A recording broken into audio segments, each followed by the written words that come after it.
That line he cast will land in Uruguayan waters, but he's fishing from Argentinian territory. Hi, I'm Matt, and welcome to another edition of Borders on Budgets. On this episode, we visit an Argentinian exclave, La Isla Martin Garcia, and it has its own history. Hi, I'm Matt, and welcome to this pack of matches, and thank you very much for tuning in. Seems like this should be on the Blair Witch. Next episode. Well, a reminder, Borders on Budgets. Located 35 kilometers, or a 3-hour ferry ride from Buenos Aires, La Isla Martin Garcia is Argentinian territory surrounded by the Uruguayan boundary waters of the Rio de la Plata.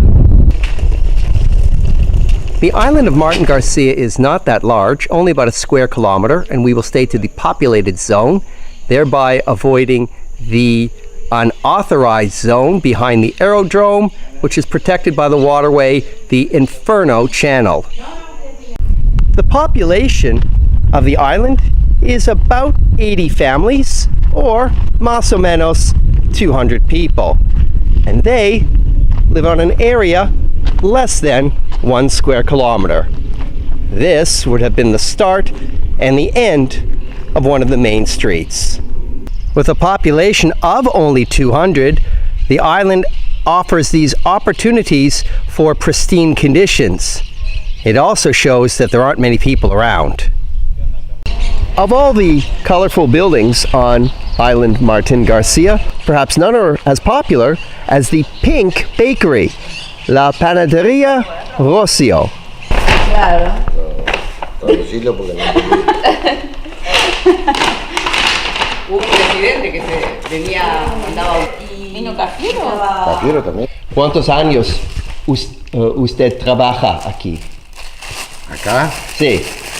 Y hace 31 años que estoy. Wow.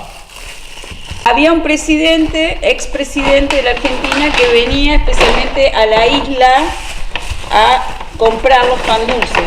La arquitectura mantiene el de la época, ¿no? Todo lo que es la estructura de los hornos, de antigüedad, ¿no? As Cecilia says, the bakery's architectural style mimics that from when it was built in the early 20th century.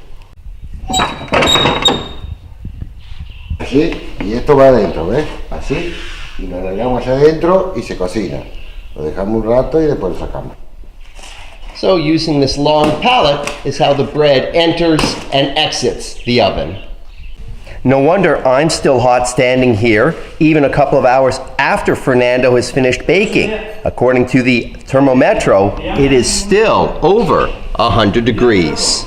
Tienen pasa de uva, fruta brillantada, almendra, castaña de cayú y nueces. And this is the pan dulce that makes the Panaderia Rocio in Martin Garcia muy popular. Muy bien. Also constructed in the early 20th century is the island's theater. Reconstructed after a fire destroyed the interior in 1920, the theater certainly had its heyday prior to the start of the Second World War. Offering a day trip from Buenos Aires, the island not only allows visitors a chance to step back in time, but it is an opportunity for nature walks and bird watching. Where is he? Oh, there he is. Oh, okay. Another of the colorful homes is this stately mansion. This pink property is the administrative commission for the Rio de la Plata between Argentina and Uruguay, and it is here where they determine the responsibilities of the maritime boundary separating the two countries. Besides sharing the Rio de la Plata, the two countries also share this island. According to the 1973 treaty, Uruguay ceded to Argentina the populated portion of the island, and for Argentinians, this is known as Isla Martin Garcia. The non-populated part of the island, the natural sanctuary, is Uruguayan territory, and it is called Timoteo Dominiquez. While the treaty with Uruguay forbade Argentina from having active military forces on the island, Martin Garcia does have a history of warfare. This battery of cannons actually saw action during the 1870 war as Argentina teamed up with Brazil and Uruguay to defend the Rio de la Plata against Paraguay. Before Martin Garcia was a populated village at the start of the 20th century, more infamously it was known not only as a military garrison, but also for containing this structure, the largest on the island, and at the time it was a model prison. If an incarceration center is located on an island, perhaps there isn't much fear that prisoners will escape, or at least escape very far. What made this facility different in the late 19th century is that prisoners were allowed, or were likely forced, to leave the property during the day to take care of gardening and other manual labor activities on the island before then returning to their cells at night. This concept was considered revolutionary 100 years ago. If we satisfied our sweet tooth earlier at Pandaria Rocio with a pan dulce, sweetbread, for the afternoon we'll stop by La Casona for an alfajor.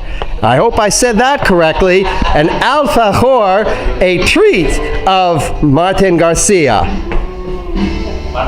Un alfajor consta de dos tapas de masa con un relleno de dulce de leche y bañado en chocolate. Ese es un alfajor típico de Argentina.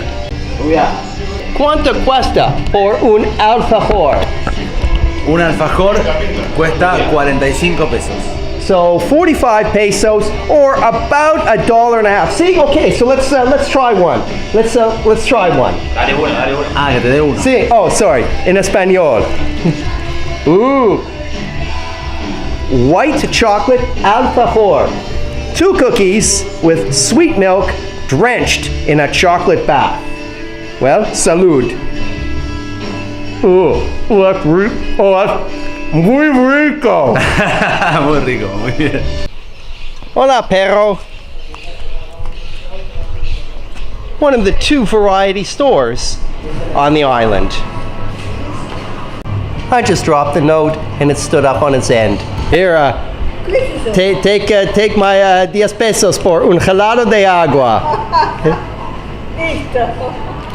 Martin Garcia isn't completely isolated from society. For just 10 pesos, you can get a helado de agua, or for the same 10 pesos, about 25 cents, Wi-Fi connection for 24 hours. Thank you very much for tuning into another edition of Borders on Budgets. A reminder, Borders on Budgets. Long distance hikes, slices of life, not a lot of money. From La Isla Martin Garcia, Argentina, thank you for tuning in, and I look forward to seeing you on the next episode. Ooh, tunnel! It's a tunnel! Oh, how neat! Woo, woo!